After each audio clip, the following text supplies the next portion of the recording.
नमस्कार और स्वागत है आपका हमारी गीता सीरीज में।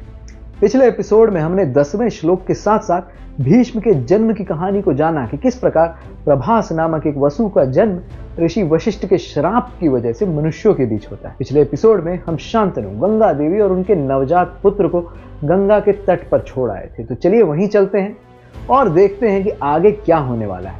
अब चूंकि शांतनु ने गंगा को अपने पुत्र को प्रवाहित करने से रोककर अपना वचन तोड़ दिया था, गंगा देवी अब उन्हें छोड़कर जा रही हैं। जब शांतनु को इसके पीछे की कहानी बताई जाती है तो पश्चाताप के मारे उनका दिल टूट जाता है।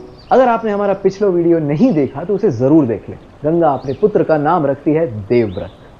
अगर माँ इतनी महान हो तो पुत्र कैसे पीछे रहे, और पुत्र की इस प्रतिभा को निखारा उनके गुरुओं ने। तो चलिए जानते हैं उनके गुरु कौन कौन थे। उन्हें दंड नीति सिखाई देवों के गुरु बृहस्पति ने। असुरों के गुरु शुक्राचार्य से उन्होंने राजनीति सीखी। आप सोच भी नहीं पाएंगे कि वेदों का ज्ञान इन्हें किसने दिया। ब्रह्म ऋषि वशिष्ठ ने, जिनके श्राप की वजह से देवव्रत का जन्म मनुष्यों के रूप में हुआ, जैसा कि हमने पिछले एपिसोड में देखा था। स्वयं परशुराम ने इन्हें युद्ध कला सिखाई और सनत कुमार जो ब्रह्मा के पुत्र हैं उनसे इन्होंने आध्यात्म की शिक्षा दी। इसके बाद देवराज इंद्र से इन्हें अस्त्र शस्त्र प्राप्त हुए। अब एक बात तब भी सच थी और आज भी, अगर माँ ज्ञानी हो तो वो ये हमेशा चाहेगी कि उसके बच्चों को अच्छे से अच्छा ज्ञान मिले। देवव्रत को भी इसका फायदा मिला और आप में से कईयों को आपकी प्रबुद्ध माँ की वजह से ही अच्छी शिक्षा मिली होगी। ऐसा है तो कमेंट में हमें जरूर बताइए। चलिए आपको वापस गंगा के तट पर ले चलते हैं। कई वर्ष बीत चुके हैं और महाराज शांतनु अपने दुख को कम करने के लिए आज भी गंगा को निहारने आते हैं। वहीं उनकी नजर एक युवक पर पड़ती है जिसने नदी के बहाव को तीरों का बांध बनाकर रोक रखा है।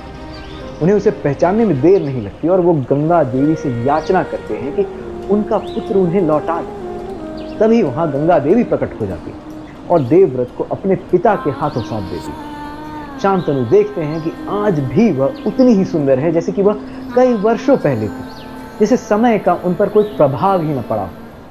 यहाँ हमारे बाल तो 2000 सब्सक्राइबर बनाते बनाते ही सफेद हो चले, लेकिन हम और आप शांतनु की तरह मनुष्य ही तो है। देवव्रत को कुरु सिंहासन का युवराज घोषित कर दिया जाता है और पूरे साम्राज्य में लोग खुशियां मनाते हैं। उनका भावी राजा उन्हें किसी देवता से कम नहीं लग रहा था। लेकिन त्रासदी का महानायक ऐसे ही थोड़ी बने।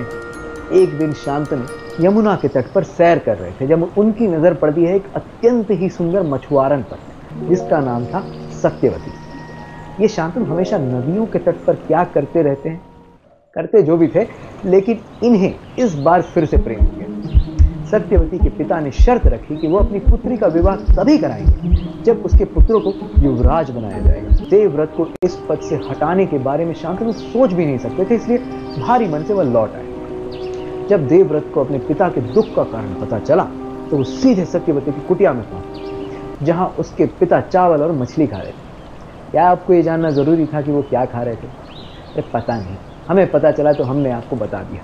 देवव्रत उनकी शर्त को मानते हुए युवराज के पद को छोड़ने का वचन देते हैं, पर वो मछुआरा कम नहीं था, उसे तो और बड़ी मछली पकड़नी थी। तो वो ये तर्क देते हैं कि अगर भविष्य में देवव्रत के पुत्रों ने सत्यवती के पुत्रों को गद्दी से हटाने की कोशिश की तो इस पर देवव्रत कुछ ऐसा करते हैं जिसकी वजह से हम सब इन्हें भीष्म के नाम से जानते हैं। अपना दायां हाथ आकाश की ओर उठाते हुए प्रतिज्ञा लेते हैं कि वह जीवन भर ब्रह्मचारी रहेंगे और कभी विवाह नहीं करेंगे। इस भीष्म प्रतिज्ञा की वजह से संसार उन्हें भीष्म के नाम से जानने लगा। बिजली कड़क, आकाश से पुष्प वर्षा होती है। एक पुत्र ने अपने पिता के सुख के लिए ऐसी भीष्म प्रतिज्ञा जो ले ली थी। वह सत्यवती को लेकर शांतनु के पास पहुंचते और उन्हें अपने पिता से इच्छा मृत्यु का वरदान प्राप्त हो जाता है। अर्थात अब भीष्म की मृत्यु उनके स्वयं की इच्छा के बिना नहीं हो सकती थी। सत्यवती से शांतनु के 2 पुत्र होते हैं, चित्रांगद और विचित्रवीर्य, और इस तरह वह परिवार हमेशा हमेशा के लिए खुशी से रहा। ये महाभारत हमारे राष्ट्र का इतिहास, कोई परियों की कहानी नहीं, और कहानी तो अभी बाकी है। फिलहाल आपको ले चलते हैं कुरुक्षेत्र के मैदान में, जहां दुर्योधन हमें कुछ कह रहा है। तो चलिए सुनते हैं पहले अध्याय का 11वां श्लोक। अयनेषु च सर्वेषु यथा भागम अवस्थिता भीष्ममेवाभिरक्षन्तु भवन्तः सर्व एव हि। अर्थात अतः मैं कौरव सेना के सभी योद्धागणों से भी आग्रह करता हूं कि सब अपने मोर्चे पर अडिग रहते हुए भीष्म पितामह की पूरी सहायता करें। भीष्म अजेय है। अगर आप गहराई में जाकर इनके बारे में पढ़ें तो आपको पता चलेगा कि उन्हें उनके गुरु परशुराम भी नहीं हरा पाए।